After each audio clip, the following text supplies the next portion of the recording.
Assalamualaikum warahmatullahi wabarakatuh. Bismillahirrahmanirrahim. Alhamdulillahirabbil alamin. Wa bihi nasta'inu ala umuri dunya waddin. Salatu wassalamu ala asyrafil anbiya'i wal mursalin.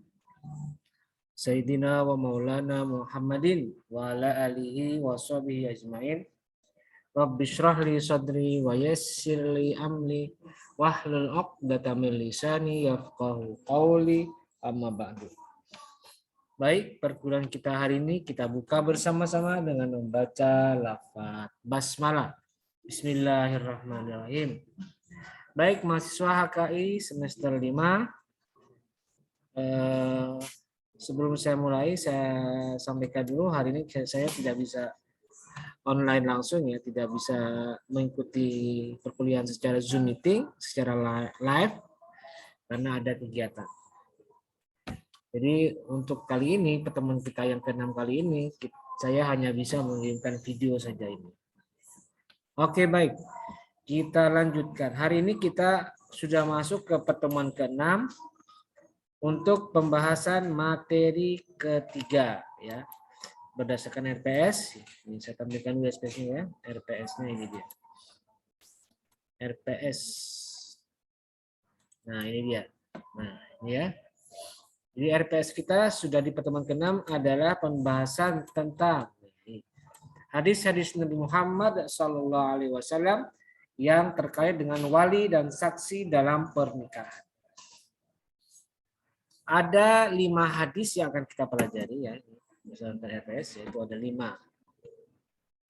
Yaitu hadis riwayat Abu Musa, kemudian hadis riwayat Aisyah, kemudian hadis riwayat Abu Hurairah, kemudian hadis riwayat Ibnu Abbas, dan juga yang kelima hadis riwayat Aisyah. Oke, baik.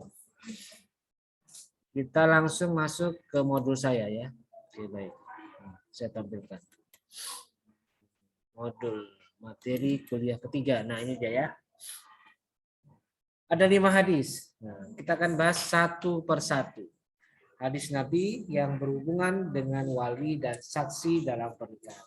Hadis yang pertama, An Abi Musa radhiyallahu anhu annan Nabiyya sallallahu alaihi wasallam qala la nikaha illa biwaliyin. Dari Abu Musa radhiyallahu anhu bahwasanya Nabi pernah bersabda, la nikaha illa biwaliyin. Tidak sah sebuah pernikahan illa kecuali biwaliyin, dengan harus menghadirkan wali. Jadi hadis ini secara sore, secara qat'i menjelaskan bahwa peran wali sangat signifikan. Peran wali sangat krusial. Artinya walilah yang bertugas melakukan akad pernikahan dengan pihak calon suami.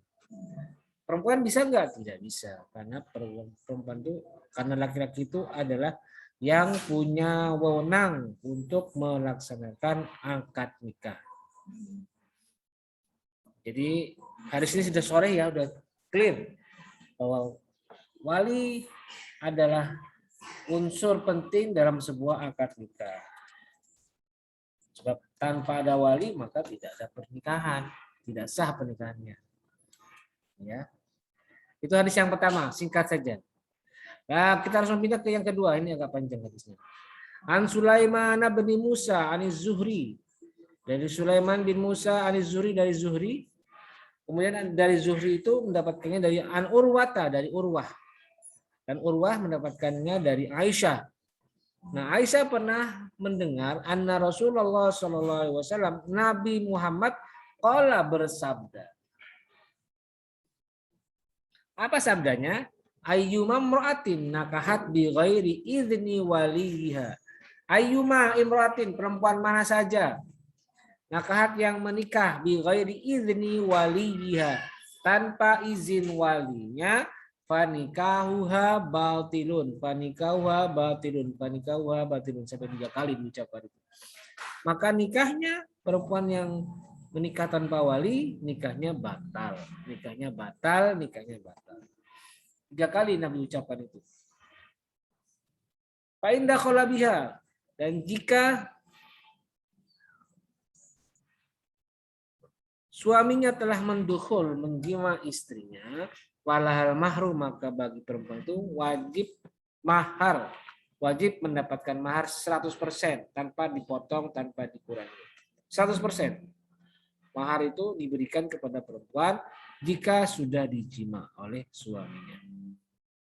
Mastahalla min farjiha, dengan apa yang sudah dihalalkan min farjiha dari kemaluannya. Fa in istajaru, maka jika ada perselisihan, siapa yang berselisih? Ya tentu saja orang tua sebagai atau wali dengan perempuannya.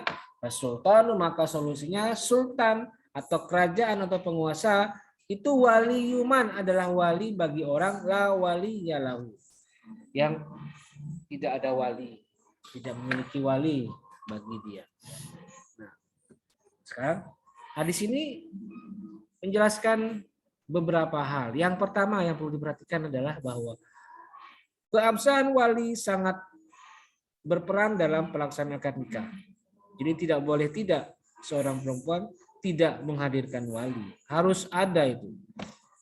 Ini syarat mutlak. Karena itu menjadi rukun dalam akad nikah.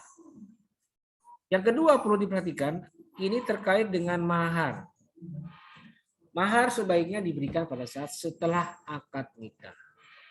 Tidak perlu ditunda-tunda, tidak perlu di pending-pending, tidak perlu dicegah-cegah. Harus diberikan seketika itu juga. Sebab kalau perempuan sudah dijima, maka itu sudah hak dia mendapatkan mahar sepenuhnya. Dan kemudian yang ketiga, hadis ini memberikan penjelasan bahwa apabila orang tuanya atau wali berselisih dengan anaknya, seorang wali berselisih dengan orang yang diwalikan, maka bisa jadi hak wali itu hilang, dipindah ke wali hakim. Jadi hadis ini menjelaskan juga tentang peran wali hakim dalam sebuah perkawinan, dalam sebuah akad nikah. Wali hakim bisa menjadi wali adol. Jika misalnya seorang wali itu menolak menikahkan anaknya dengan alasan yang tidak syar'i, misalnya tidak ganteng, tidak kaya, tidak hebat secara sosial, nah, itu tidak syar'i, maka bisa saja seorang perempuan itu bisa meminta wali adol sebagai wali dia. Siapa wali adol itu? Ya wali hakim. Jadi hadis ini memberikan penjelasan tentang 3 hal. Pertama, keabsahan wali. Kedua, kewajiban memberikan mahar bagi perempuan yang sudah dijima. Dan yang ketiga adalah peran wali hakim. Wali hakim atau wali adol. Yang jika misalnya ada seorang perempuan ingin mengajukan juz tapi ditolak oleh walinya, tapi alasannya tidak syar'i, itu bisa menggunakan wali adol. Gitu ya. Itu hadis yang kedua.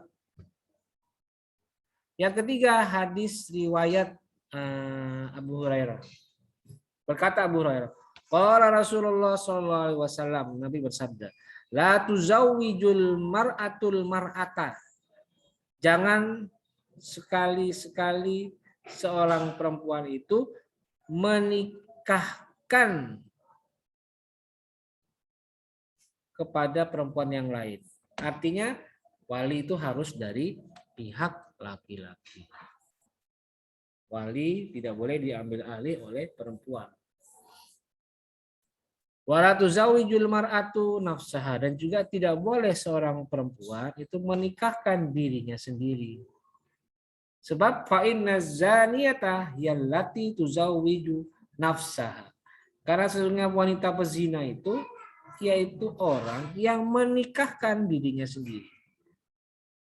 Jadi diibaratkan orang perempuan yang menikah tanpa ada orang lain sebagai wali, maka dia tidak bisa disahkan ke pernikahannya. Sebab itu sama saja dengan pezina yang biasanya dia menikahkan dirinya sendiri. Tidak bisa ya seorang perempuan itu menjadi wali. Itu intinya. Itu hadis yang ketiga. Inti dari penjelasannya seperti itu. Nah, yang keempat sekarang hadis riwayat Ibnu Abbas. An Ibnu Abbas anna Nabiy sallallahu alaihi wasallam qala, dari Ibnu Abbas berkata, as-sayyibu, Nabi bersabda, as-sayyibu ahaqqu bi nafsiha min waliha. As-sayyibu perempuan janda.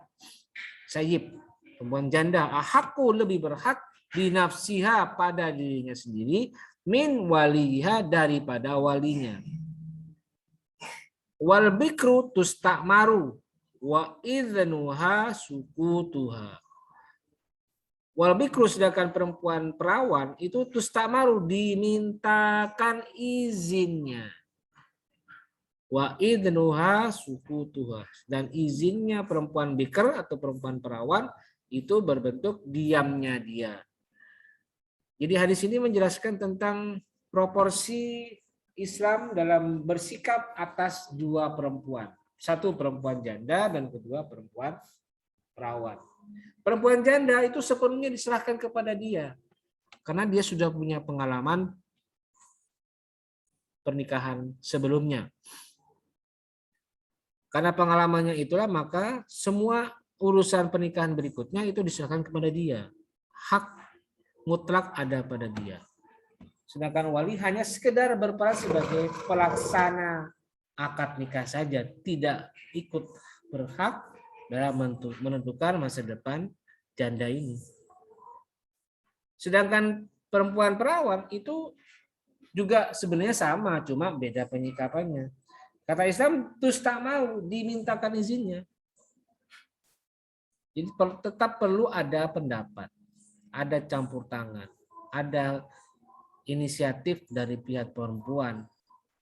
Kalau misalnya dia gadis yang belum punya pengalaman, maka tanyakan kepada dia, mau nggak Neng, mau nggak Nong, calon yang Bapak ajukan ini. Kalau kamu mau, hayu. Kalau enggak ya wis, ya sudah, nanti Bapak carikan lagi gitu. Itu yang bijaksana, bukan dengan pemaksaan, bukan dengan memaksa dan mendorong supaya segera diterima. Enggak. Dan bentuk persetujuan si perempuan biker tadi itu ya dengan diamnya. Makanya kalau perempuan gadis yang belum punya pengalaman pernikahan, masih hijau, belum matang, biasanya dia jawabannya malu-malu kucing. Nah, diamnya itu tandanya malu. Malu tapi mau gitu ya. Nah itu dia isyarat-isyaratnya. Itu hadis keempat ya, bicara tentang proporsi antara perempuan janda dan perempuan gadis. Hadis keempat. Dan yang kelima adalah hadis riwayat Aisyah.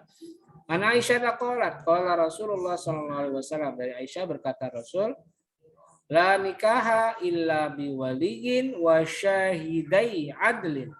La nikaha, tidak ada pernikahan illa kecuali dengan wali wa syahidai adlin, dan dua orang saksi yang adil.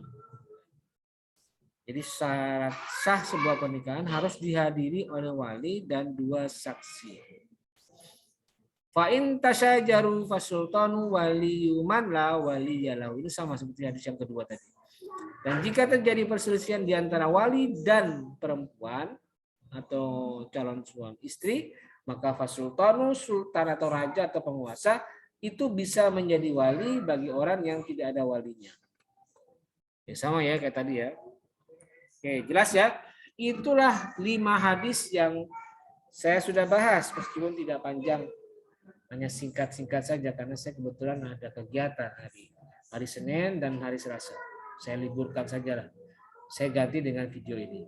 Dan saya harap meskipun hanya video bisa memberikan gambaran yang utuh tentang bagaimana sesungguhnya pandangan Islam, terutama hadis Nabi, ketika melihat peran dari wali dan saksi dalam perkawinan. Baik, jika kalian memiliki pertanyaan, bisa kalian layangkan, kalian tulis melalui kolom komentar yang ada di Google Classroom yang ada postingan video ini. Silakan kalian bisa ajukan. Dan mohon maaf, saya tidak bisa online secara langsung melalui Zoom meeting karena kesibukan saya. Baik, saya kira cukup. Itu dia penjelasan saya mengenai mata kuliah dan pertemuan kita hari ini. Dan mari kita tutup bersama-sama dengan membaca lafaz hamdalah. Alhamdulillahirabbil alamin. Terima kasih dan mohon maaf. Wallahul muwaffiq ila aqwamit thoriq. Wassalamualaikum warahmatullahi wabarakatuh.